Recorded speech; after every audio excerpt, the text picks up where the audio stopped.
the perception, despite all this work of raising awareness at the moment, I do agree. I feel like it hasn't moved the needle all that much. And I recall clearly when I was working in settings 10 plus years ago, I would come home exhausted and my friends would say, well, you've just been playing all day. How can you be so tired? So there isn't an understanding of what we do in the sector. No. But I think that's interesting. I think that's twofold, because I think that's the perception, the kind of cultural and residual perception of what we do.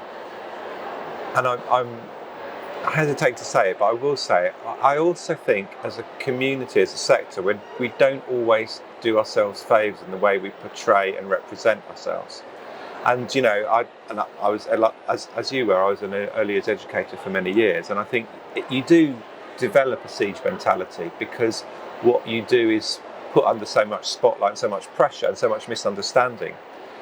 But unfortunately, I think it comes with the territory now that we need to be advocates in terms of what we do. The other element of that is that we need to be really clear that early years education is a serious business. What we do is both massively important and massively important to get right.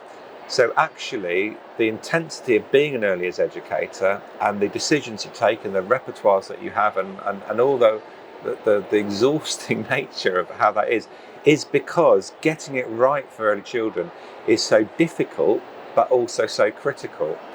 And I think people are starting to realise that, and I agree. I don't think the needle's moving as quickly as we'd like it to. But if there's for example, I think we struggle to find any silver in the COVID cloud. But I think one of the things that happened was that during lockdown, many people had to look after their own early years children.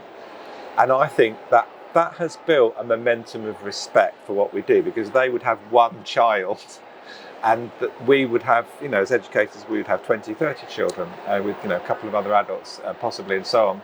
So I think that there is coming out of that an awareness that this job is demanding and it's difficult. And that's just not just looking after children, but providing education, providing the trajectory for them, developing, teaching them, and so on. So I think we can build on that. But yeah, like you, I would like to see that needle move quicker and sort of perhaps to crank up. But I think that's not just about everybody else. That is also about how we represent ourselves and how we represent and how we talk about and describe and frame what we do.